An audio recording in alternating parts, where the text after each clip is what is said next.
Hello students, hope you all are preparing well for your upcoming exams.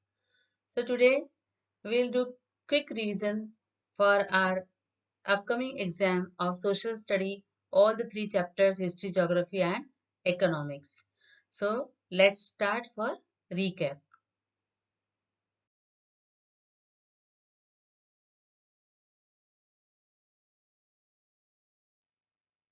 So first we'll start our revision with history chapter 1, the French Revolution. As you know that French Revolution brought so many new ideas in the society like liberty, equality, justice, all this. We already discussed when I taught you this chapter, and I hope that you understood this chapter fully properly. The French Revolution was a milestone episode in modern European history. It began in the year 1789 and ended in the late 1790s with the rise of Napoleon Bonaparte. Last topic of your chapter, when Napoleon rise his power in European countries. All through that time, residents of France were leveling and restructuring their country's administrative landscape, uprooting centuries old foundations such as sheer monarchy and the feudal system. So, all through that time, the people of the France they tried to restructuring their outdated administrative system, and they want to totally abolish and uproot the old feudal system and the monarchy. The turmoil was caused due to extensive discontent with the monarchy and the pitiable economic policies of the Louis XVI. Why these all revolutions started? Because the all bad policies, pitiable policies, economic policies of the Louis XVI and his ruled.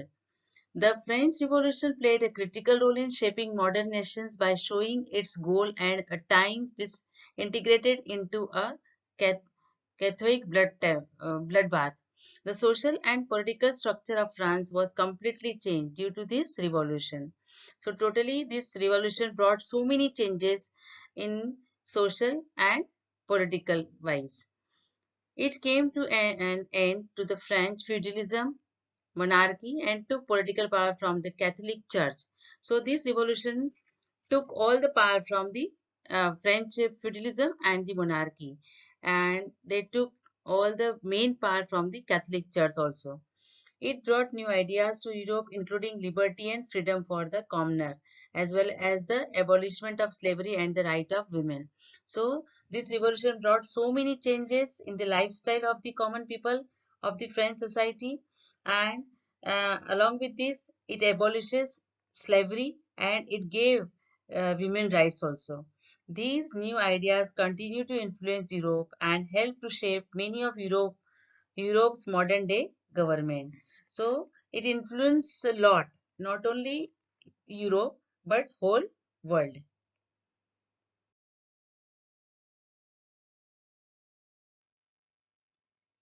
Before the French Revolution, the people of France were divided into social group called states.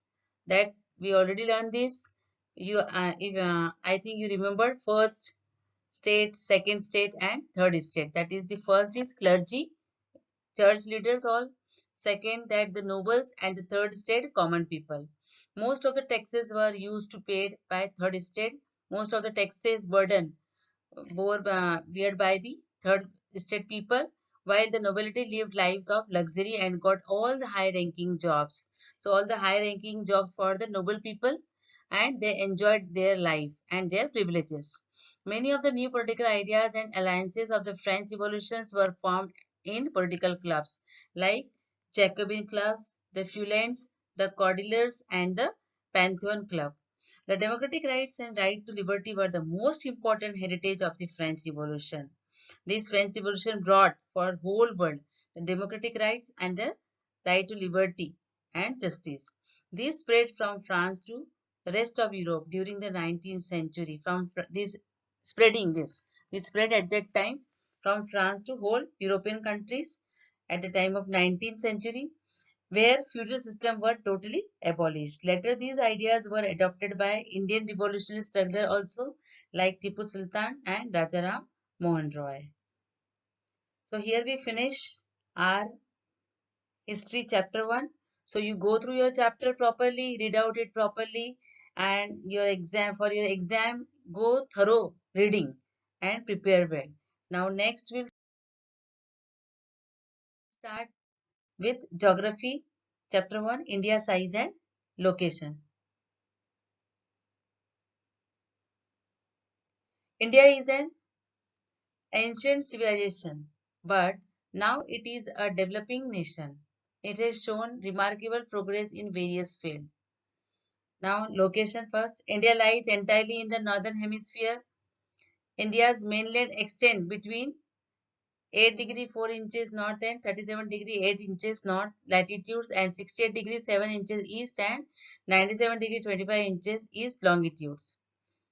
The Tropic of Cancer, 23 degree 30 inches north, divides into two almost equal parts. That is the Tropic of Cancer and the Tropic of Capricorn.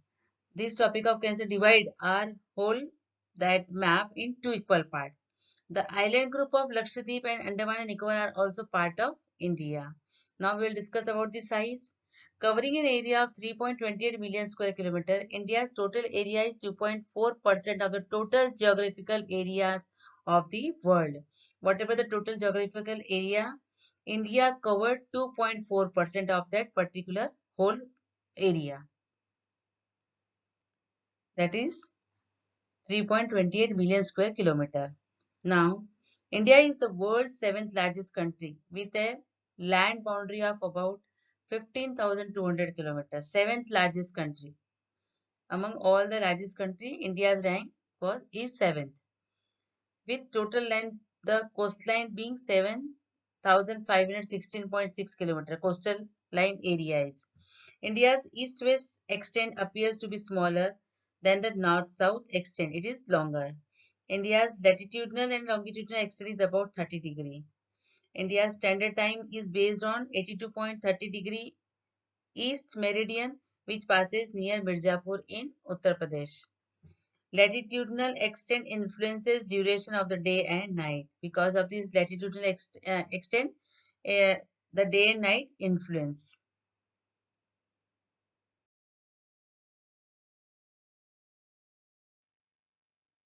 India and the world. The Indian landmass is centrally located between west side and the east side of Asia. The Trans-Indian Ocean routes connect countries in the west and counties in the east. India's protruding Deccan Peninsula helped India to establish close contact with West Asia, Africa, and Europe, Southeast and East Asia. India's contact with the world via land routes are much more than her maritime contact, means past contact. India is the only nation which has an ocean named after it, that is the Indian Ocean. India has contributed a lot to the world in forms of ideas, philosophies, that is the Upanishad, Ramayana, and Panchatantra, and mathematics, that is the Indian numerals and decimal system. So, you all are aware that we introduce all these things. In exchange, India's architecture was influenced by Greek sculptures and architectural styles from West Asia. Now, India's neighbors. India has an important position in South Asia and has 29 states and now 8 union territories. India shares its boundaries with Pakistan, Afghanistan, China, Nepal, Bangladesh, Myanmar, and Bhutan. So, India shares its boundary with all these countries. The southern neighbors across the sea consist of the two island countries, namely Maldives and Sri Lanka, south part of our country. Sri Lanka is separated from India by Pak Strait, a narrow strip of sea, one that in between the India and the Sri Lanka, one narrow strip of the sea is connecting these two countries. That what we are calling this Pak Strait. Next, India always haven't had strong geographical and historical link with her neighbors. We are having very fast connection from our all neighboring countries. India stands apart from the rest of Asia. So here we finish our geography. Now we'll start with our economics. Chapter 1, Village Palampur. Now, already when I taught you this chapter, I told you that this story is an imaginary story, hypothetical story. It is not in real. But so many things we have to learn from this chapter. And I hope you enjoyed a lot this chapter. So, like story, you just listen me and you go through your chapter also. That you are reading one story. Now we'll start this village Palampur. Palampur is a small village. About 450 families live here. It is 3 kilometers away from Raiganj, a big town nearby this Palampur, a big village. Shahpur is the nearest town to the village, and near this Raiganj, one more town, that big village is named Shahpur. Now, main production activities what they see. Farming is the main production activity in the village Palampur. Most of the people are dependent on farming for their livelihood. So many people are having their having their survival on this sector, primary sector, that is the agriculture one. Non-farming activities such as dairy, small scale manufacturing, that is activities of weavers and potter, etc., transport, are carried out on a limited scale. So many people engage in the agriculture sector. Factors of production or requirements for production of goods and services. Land, labor, and capital are the basic requirements for the production of goods and services, which are popularly known as factor of production. So, the factors which required in the initial stages to produce any goods, that is the land, labor, and capital. So, what we call this factor of production. Next, land includes all free gifts of nature, such as soil, water, forest, minerals, etc. All we are getting free from the gift of nature.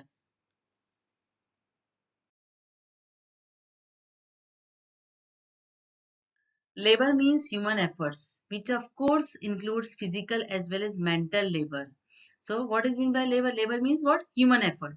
So, both things included. That is the physical as well as manual labor, mental labor also. Physical capital is the third requirement for production. Physical capital includes fixed capital, that is the tools, machineries, buildings, etc. All these are the fixed capital. Once the producer or entrepreneur install these, they can use it for a long time. That is known as fixed capital. So, and raw materials such as seeds for the farmers, yarn for the weavers, or what we are calling this raw materials.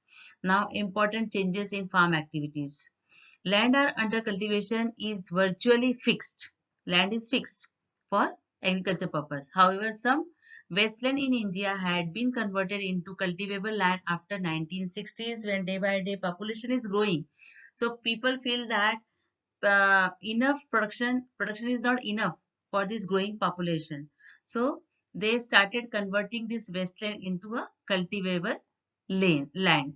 Over the years, there have been important changes in the way of farming, which have allowed the farmers to produce more crops from the same amount of land. So as the population is growing, farmer felt that they have to increase the production, raise the production.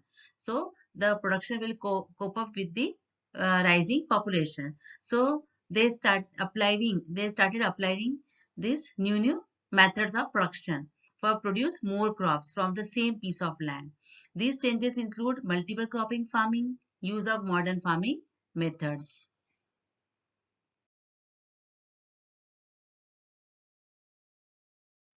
Due to these changes, in the late 1960s, productivity of land has increased sustainably, which is known as Green Revolution.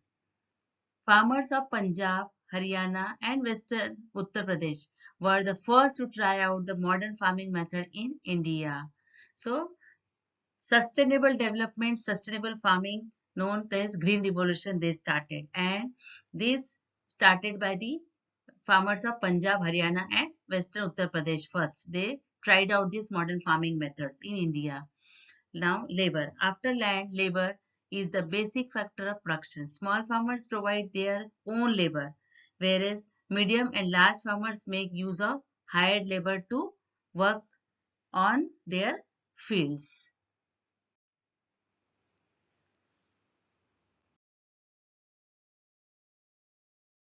So, here capital. After land and labor, capital is another basic factor of production. All categories of farmers, that is the small, medium and large farmers, require capital for starting their production. Small farmers borrow from big farmers or the village moneylenders or the traders who supply them various inputs for cultivation. Modern farming requires a great deal of capital. So in modern farming method, more requirement of capital is there. Sale of surplus farm products. Farmers produce crops on their lands by using the three factors of production, that is land, labor and capital. They retain a part of produce for self-consumption and sell the surplus in the nearby market. So they keep them with them small part of their production for their self-consumption, and that rest they used to sell out to the nearby market. That part of farm produce which is sold in the market is called marketable surplus. Small farmers have little surplus output. It is the medium and big farmers only who have substantial surplus produce for selling in the market. So that is the small farmers are not having this much amount of production that they can sell out in the market, but the medium and big farmers, they are having surplus production and they used to sell out this in the market and more money. Non-farming activities now. Out of every 100 workers in the rural areas in India, only 24 are engaged in non-farming activities. More are engaged in the farming activities. There is a variety of non-farming activities in the villages such as dairy, small-scale manufacturing, transport, etc.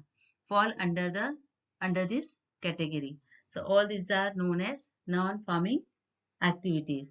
So here we finish our revision of your upcoming exam. So, students, hope you will prepare well and you will score very good marks. So, all the best to all of you. Give your best.